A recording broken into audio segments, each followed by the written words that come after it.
Growing up, one of the younger ones out of a bunch of my older cousins, sex was taught to me and brought up, and sex education was brought up in a rather interesting way, to say the least.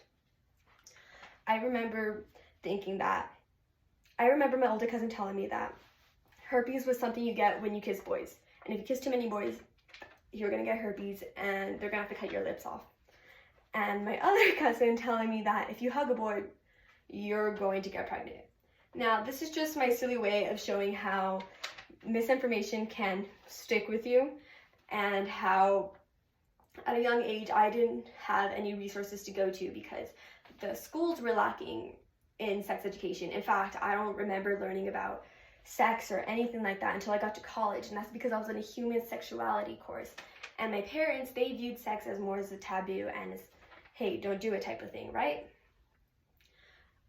I'm going to be talking about how the sex education system has failed my generation along with future generations that are coming in, and how them failing, it has serious consequences, and what could start to be done to make a change. To begin, I am going to speak about ways that we could help change, how we can help get rid of the cons that come with this type of education. Oftentimes, abstinence is the number one thing being taught when sex education is being taught in schools, which is pretty unrealistic because 99% of people have sex throughout their lifetime, and 71% of 19-year-olds have admitted to engaging in sexual intercourse in a recent survey done by Gaybell. When you are not taught about things such as this, where are you going to go when you can't go to your family and the school doesn't do much for you? What is the number one go-to? This little box that has a plethora of information that you could just look at with a few clicks. However, when looking at pornography instead of actually having the proper education, a lot of the information being shown is a little misleading and just completely unrealistic. There are certain topics that need to be taught, and not just with those websites at all. Things such as condoms, things such as STDs, and things such as consent need to be taught. And in fact, those three words that I've listed sound very obvious, right? That need to be taught.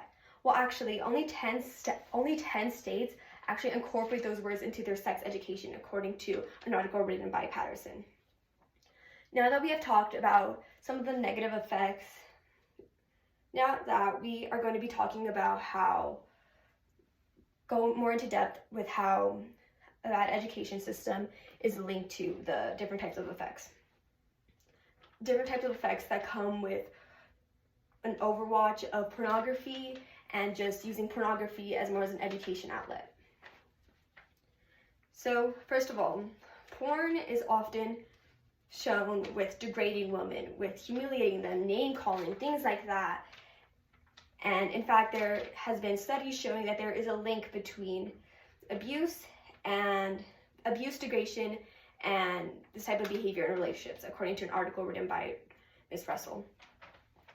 She even goes into a story about how her ex-partner was often pretty violent in the bedroom and would do these things that she didn't understand why he was doing them and how they made her feel uncomfortable. And she was just like, where did he get these things from, right? Turns out, looking at his porn history or just watching the type of videos that he'd watch, she got where he got those ideas from.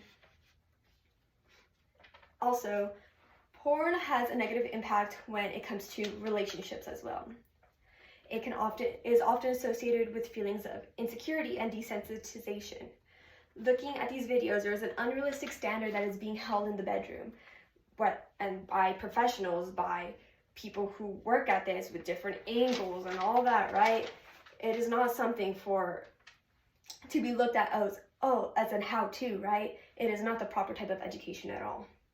Also talking about insecurity, a lot of couples think, oh, why don't I look like the people in those videos? or what am I doing wrong, or why is my partner going to these videos instead, causing a huge bump in their relationship that has been proven to be linked with divorce rates. Also, in pornography, condoms don't exist. For some reason, in this pornography universe, there is no such thing as condoms. And when young people are looking at this as an education outlet, because schools aren't doing what they should be doing when it comes to this, they may not even be aware of what condoms are, overall leading them to engage in unsafe sex.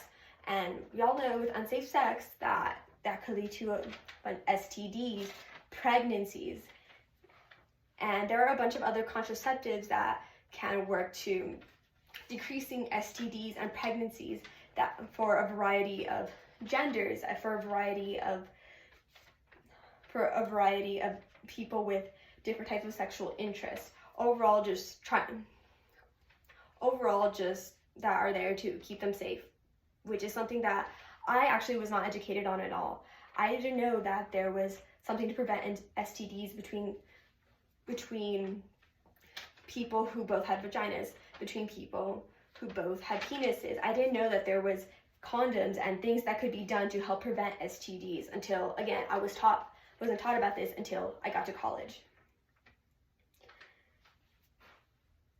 And there has been another link between unsafe sex and pornography that Quadra, Elmer, and Latham talk greatly about. Again, with all I just said, all that information. Now that we have talked about the negative impacts that pornography has, such as a decrease in condom usage and overall just being unaware of different types of things that come with being sexually active, we're going to be talking about different things that could be done to help decrease the amount of porn being watched as an education way, and just help young people become more aware of sex education. So, it is essential for adolescents to have a trusted adult, whether it's a parent or a professor, teacher, anyone, for them to go to about things such as STI and condoms. Or according to Cornell, how they speak about how when these